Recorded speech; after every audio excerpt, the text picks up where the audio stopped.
Legion of Superheroes number 16, written by Paul Levitz, art by Scott Collins. So, this issue is the big election of the leader of the Legion issue. If you remember, apparently there was a write-in campaign where you were able to mail in who you thought should be the leader.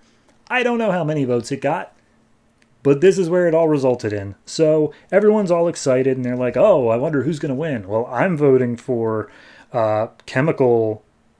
Element Lad, and someone else is voting for Brainiac, and someone else is voting for Dream Girl, and it's just everyone talking about it.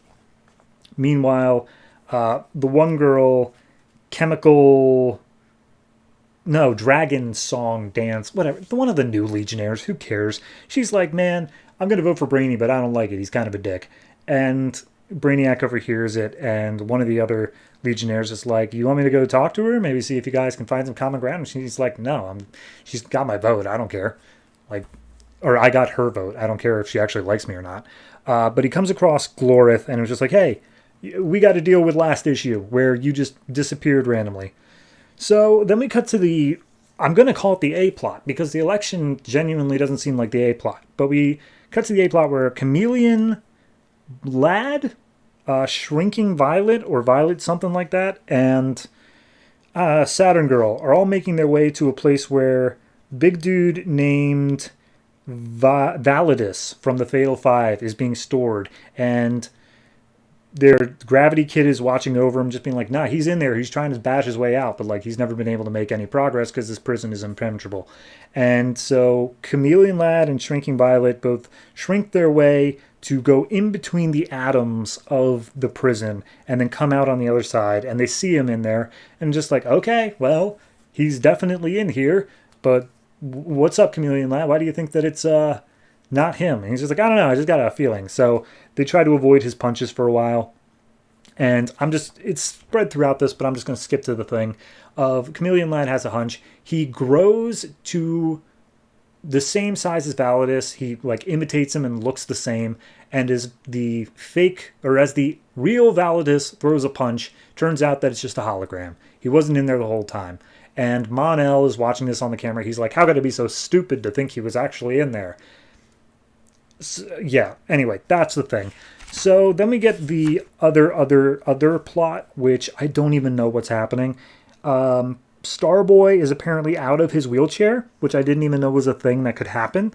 And he's basically saying yes, I'm ready to go and join the fight, but I'm only going because Nura, who I can't even remember who that is, I think it might be Dream Girl, is basically also in the fight, and he's like, I kind of want to get out before we are commemorated into our Hall of Fallen Heroes. And we see Shadow Lass walking on. Mon-El apparently had a thing with her, and she's still getting over some guy. All of this is over my head. I don't even care about it. Regardless, Brainiac's doing some tests on Glorith. She's hearing all this, recounting this stuff of so you showed up and there was a time storm and blah, blah, blah. And then all of a sudden the thing that was containing her as he's running these tests starts falling apart. And one of his measurement devices fell off the wall. And he's just like, oh, geez, that's weird. That shouldn't have happened.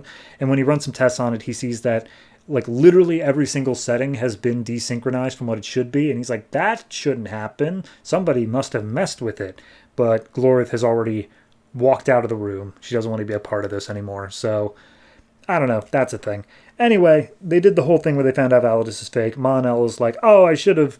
The Fatal Five is truly out there. They've managed to somehow sneak their way out, and we don't know what to do anymore.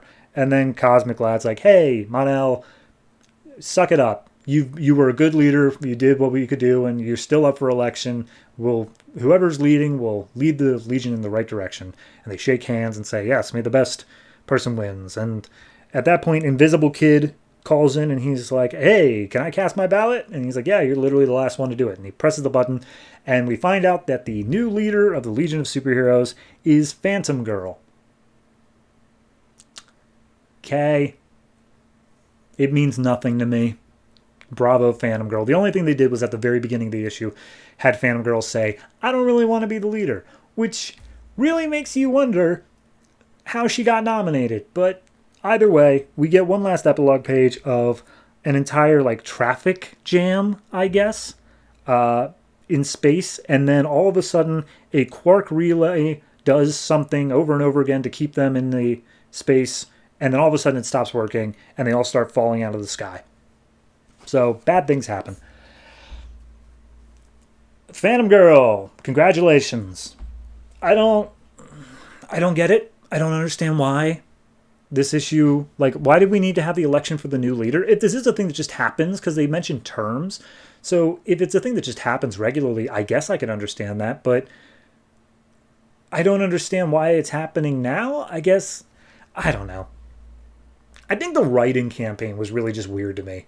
Like, why did we do a whole thing where it's like, do you decide who leads? And then if this has an impact on the story, I'll be impressed. But for right now, it just seems like it's a thing where, oh, we're just going to keep telling this other story about the Fatal Five, and whatever you happen to choose will just be in the background. So we'll see where that goes.